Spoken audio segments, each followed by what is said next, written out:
संकल्प करिए, मुझे अपने शरीर का एहसास करना है। जैसा संकल्प करते हैं वैसी प्रवृत्ति स्वमेव होने लगती है। ऐसा सहजी वर्तमान पर्याय और अगले पर्याय का एक निमित्त नैमित्तिक संबंध बनता है। वर्तमान पर्याय तो उत्पन्न हो ही गई है, इसमें क्या करना है। और हम संकल्प करते हैं कि मेरा हित अपने शरीर का एहसास करने में है। बेमुख रहने से आवधिक दोषों की उत्पत्ति होती है, कर्म का बंध होता है, संसार पनपता है। इसलिए मुझे बहिर्मुख नहीं रहना है। इतनी समझ मनुष्य पर्याय में ही सुगमता से होती है। वह मनुष्य पर्याय अति दुर्लभता से मिलती है, इसका हर पल दुर्लभता से मिलता है। कोई भी पर्याय संसार की है, वह मिलना हमारे अधीन नहीं होता है। कैसे दोनों का संयोग होगा, इसमें हमारा कोई जोर नहीं है। हम कोई जोर करके मनुष्य नहीं बने। मनुष्य पर्याय मिली है, हर पल हमको उत्तम मिला है, उसको हमें स्वसंवेदन कर कर्मों के क्षय के लिए काम में लेना।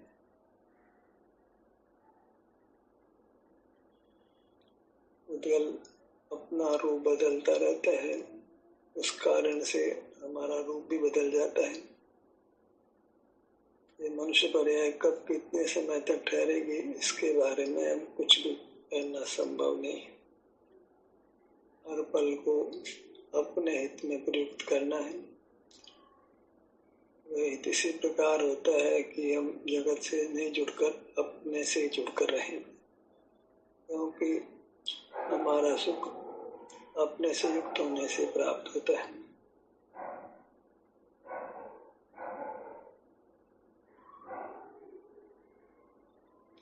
समय अत्यंत मूल्यवान है, इसको नष्ट नहीं करना है।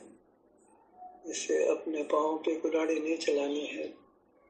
अभी तो उत्तम स्वास्थ्य, उत्तम सुख की रचना करना है। जो किसी को मंजूर नहीं होता। हम सुख चाहते हैं, सुख पाने के लिए हमें प्रतिपल सुख का स्रोत जो हमारा अमूर्त शरीर है उससे युक्त रहना है।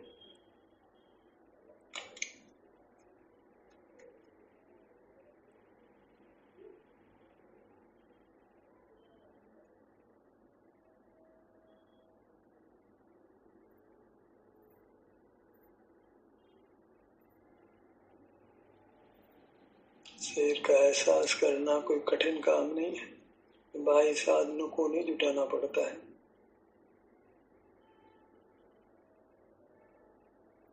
बस एक मानस होता है, एक संकल्प होता है, एक इच्छा होती है, आपको अपने शरीर का एहसास होने लगता है। और यदि इंद्रिय ज्ञान में रहते हैं तो फिर संस्कार इंद्रिय ज्ञान का बन जाता है। हम शरीर का एहसास करना भूल ही जाते हैं, तो फिर मनुष्य पर्याय जो अति कीमती है उसको हम बर्बाद कर देते हैं। इस पर्याय से मोक्ष पद मिलता है, साधे अनंत काल तक मोक्ष की प्राप्ति होती है। इसलिए इस मनुष्य पर्याय का मूल्य किसी प्रकार शब्दों में नहीं आंका जा सकता है।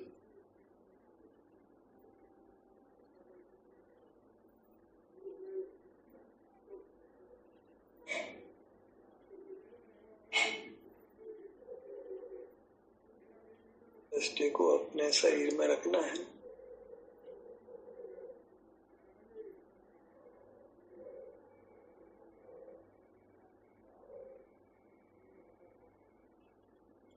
शरीर हमारी सीमा है रहने की, इतना निर्धार कर लेते हैं तो स्वतः ही हमारी वृत्ति शरीर पर आती है और इसमें विचरण भी स्वतः ही होने लगता है। सब कुछ होता है। एक बार हम संकल्प भर कर लें सब ऑटोमेटिक होने लगता है।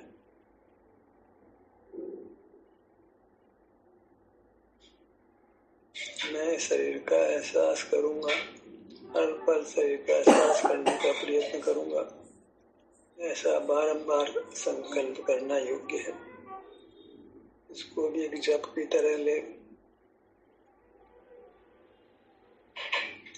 स्वतः ये संकल्प हुआ करे।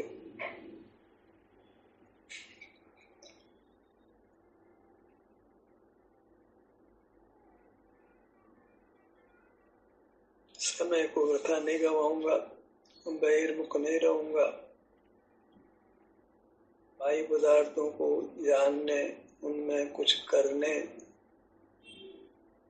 उनको भोगने, उनका स्वामी बनने का प्रयत्न नहीं करूंगा।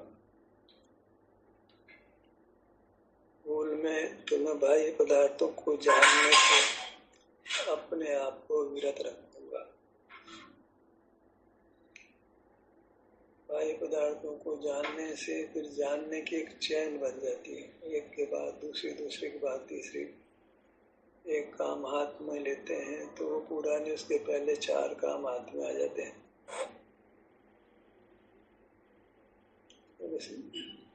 मूल में ही संकल्प करना है कि मुझे अपने आप को जानने रूपी पाप से बचाना है।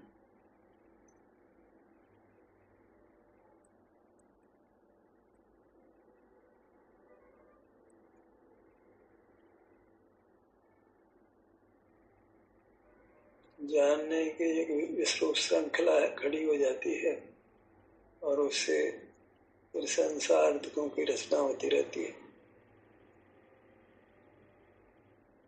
इसके विपरीत हमको शरीर का एहसास करने की श्रृंखला चलानी है। उसमें तो फिर भी विघ्न आ जाता है, पर जानने का तो ऐसा काम है जो अनादि का संस्कार होने से बिना प्रयत्न के ही होने लगता है।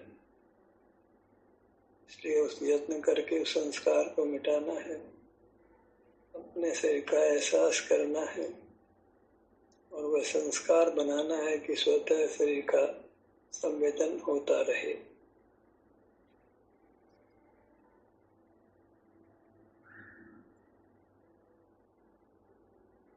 मनुष्य पर्याय की हर पल की दुर्लभता को जाने,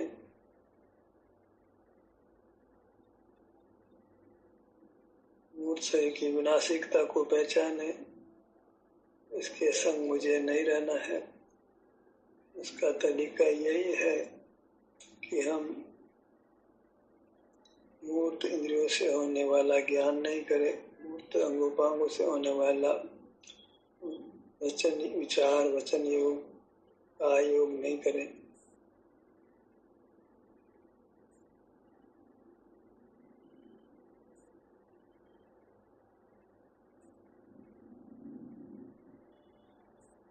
आप खुद ही चेक करिए कि आपकी वृत्ति स्वतः ही अंतर में विचरण करती है या नहीं करती। जैसे जैसे संस्कार बनेगा वैसे वैसे ही आपका परिणमन स्वरूप के एहसास करने रूप होगा, अपने शरीर का एहसास करने रूप होगा।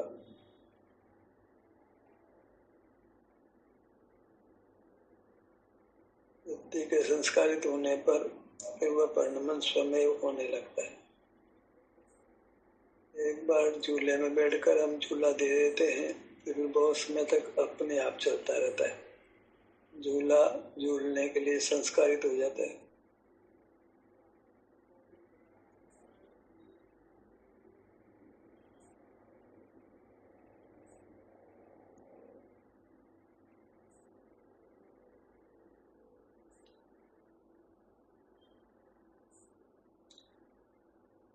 अपना अनुभव करने से अपने प्रति गौरव का भाव उत्पन्न होता है, स्वाभिमान का भाव उत्पन्न होता है, आदर का, भक्ति का भाव बढ़ता जाता है।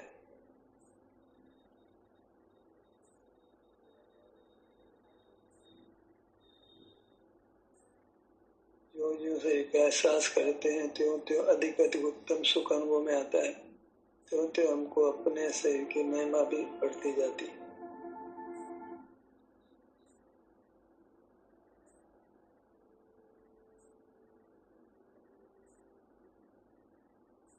हमको ये कार्य स्वयं की प्रेरणा से करना है, पराधीन नहीं होना है।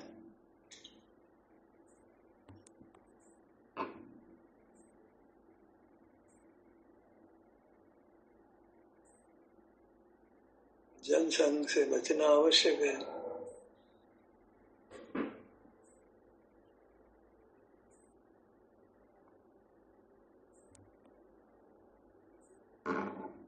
प्रसिद्धि से बचना आवश्यक है। जैसे प्रसिद्धि होती है, जन समुदाय आपको घेरे रखता है और आप अपना काम नहीं कर सकते। प्रसिद्धि के भाव से बचना है।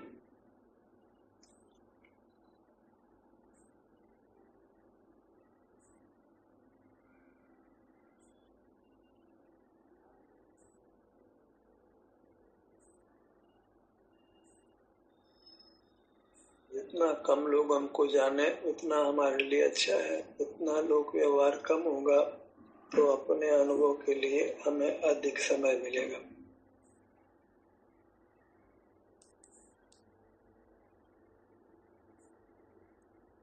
एकांत तभी मिलता है जब हम लोग के साथ व्यवहार नहीं करते,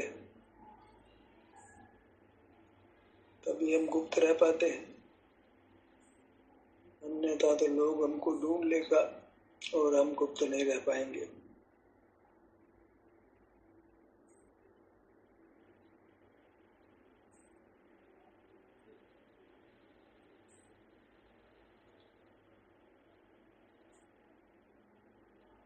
इसीलिए कहते हैं जीते हुए मरो। इस प्रकार जैसे कोई मृत व्यक्ति को जानता नहीं है, पहचानता नहीं है, लुप्त हो जाता है, जो जीव गया वो लुप्त हो जाता है, ऐसे हमको जीते हुए जगत से लुप्त हो जाना है, जगत की नजरों से ओझल हो जाना है।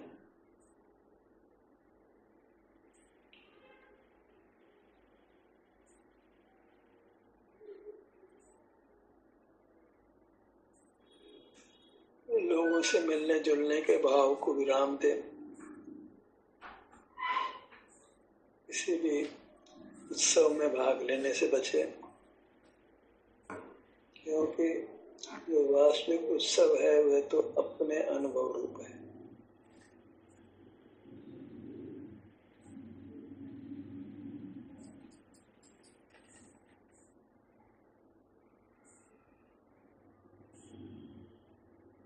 बाह्य उत्सव में वास्तविक आनंद नहीं मिलता है, आनंद का भ्रम होता है। अपने शरीर का एहसास करने में ही हमको वास्तविक सुख मिलता है। सुख की बढ़वारी होती है और पूर्णता होती है।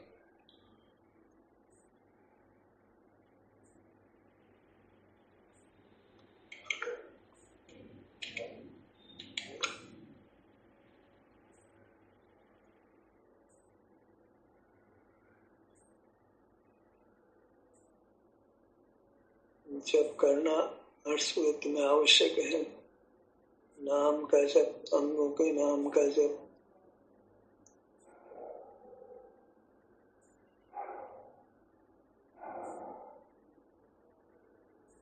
अपना नाम, अपने अंगों का नाम वही वास्तव में हरि का नाम है, परमात्मा का नाम है।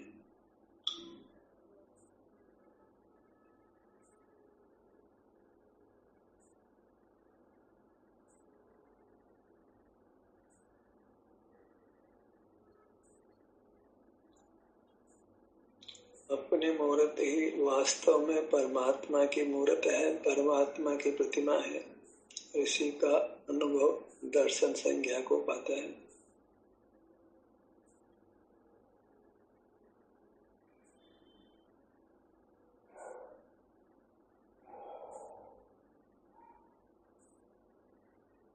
अपने मुखमंडल को लक्ष्य में लीजिए।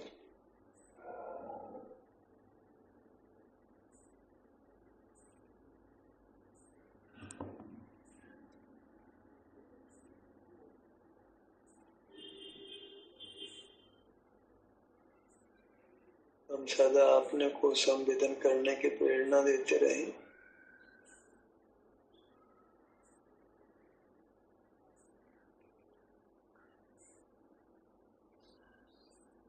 ललाट का भाग,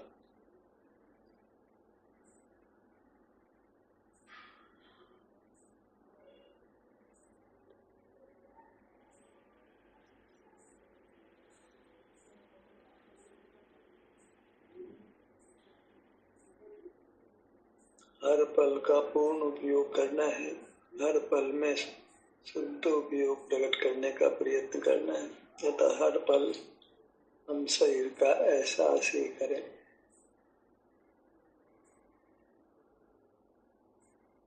इसके लिए आवश्यक है कि हम जगत के जीवों से ना मिलें,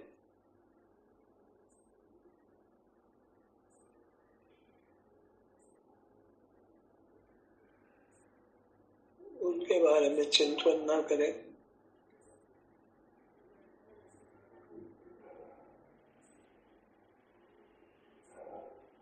बाहर के भौतिक रचनाओं को नहीं देखें,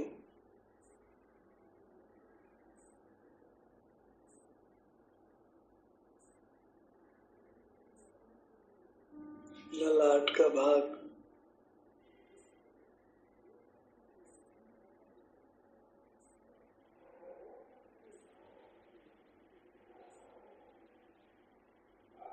एक ही बात पर फिर आना है।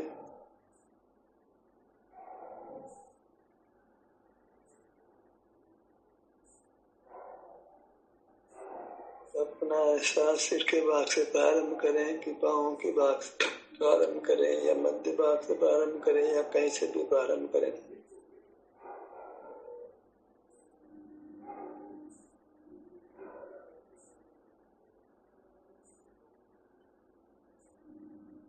दोनों होठों का भाग,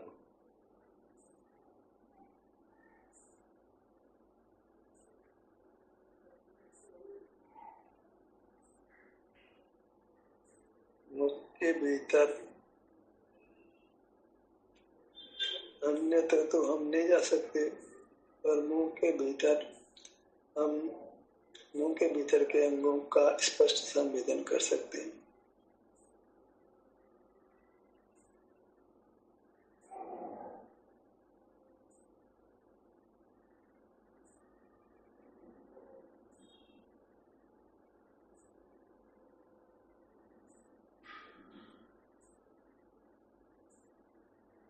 बायां नेत्र, दायां नेत्र,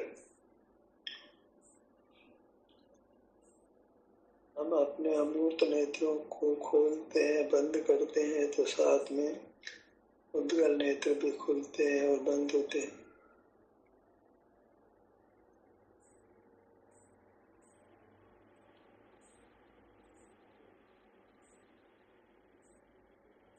हमें बंद इंद्रियों वाला होना है।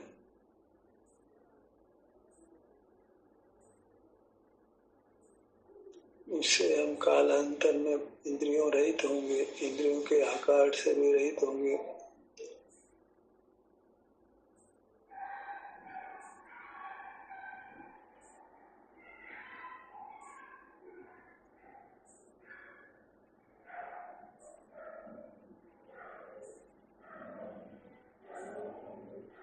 दोनों नेत्र, बायां नेत्र, दायां नेत्र,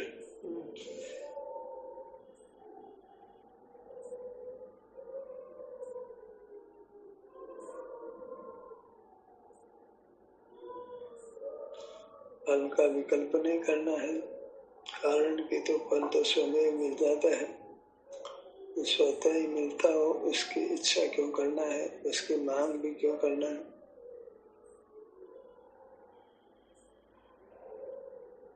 जैसे हम खाने के लिए बैठते हैं तो खाना खिलाने वाला स्वयं ही भोजन सामग्री लाता है, तो फिर मांग क्यों करना है।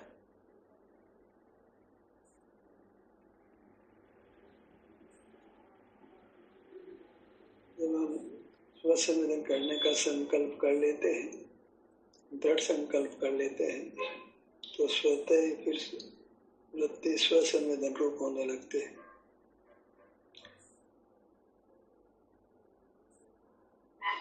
बायां कान, दायां कान,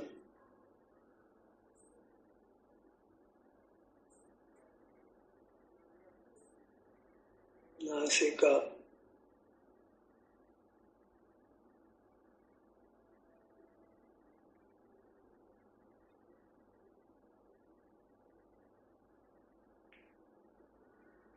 दोनों होठ,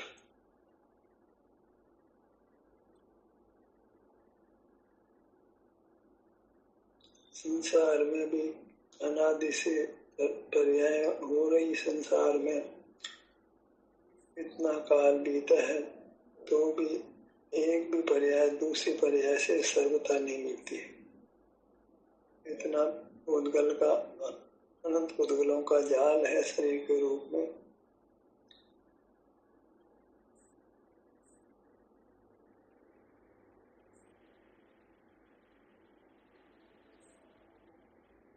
होठों का भाग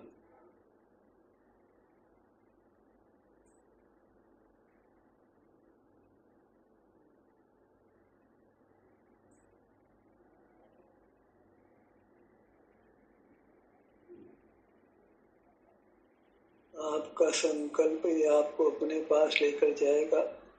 वक्ता निर्देशक उसका प्रयत्न भी तभी काम करेगा जब आप स्वयं ही ध्यान करने के इच्छुक होते हैं, रसवर्धन करने के इच्छुक होते हैं, अंतर यात्रा करने के इच्छुक होते हैं, तो फिर सहज ही वो बनाव बनता है, क्योंकि आप आपसे दूर नहीं है।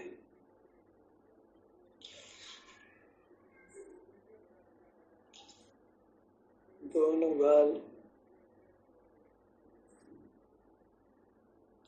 गर्दन,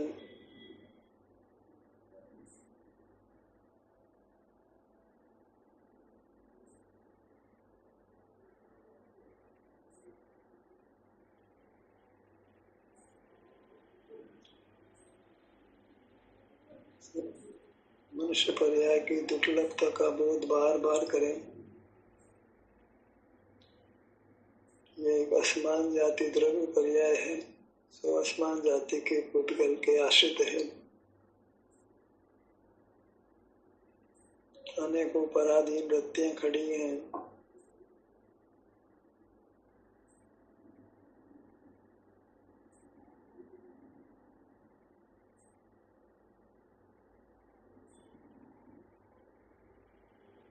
सीने के भाग पर आइए, हृदय स्थान, नाभि स्थल, पूरा सीने का भाग, पूरा गर्दन का भाग,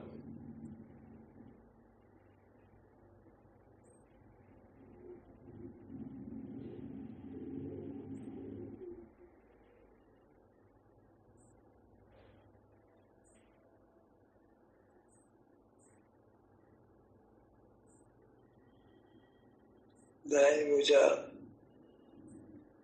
दाएं हथेली, बाएं भुजा, बाएं हथेली,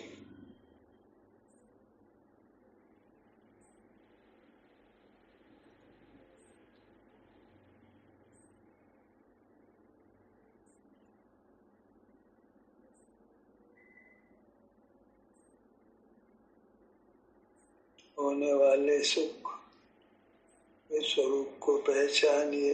यह वितरागता जनित सुख है,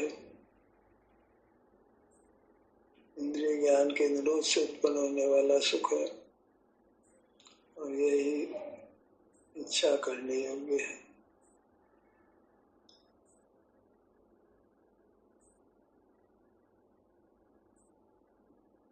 दायां पैर,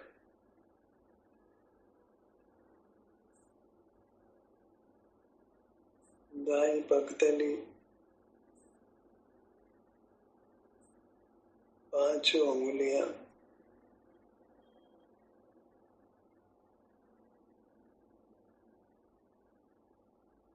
बायां पैर, पगतली,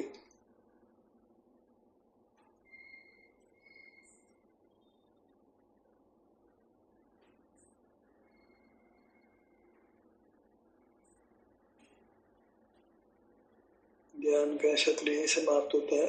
आपकी सहभागिता के लिए धन्यवाद।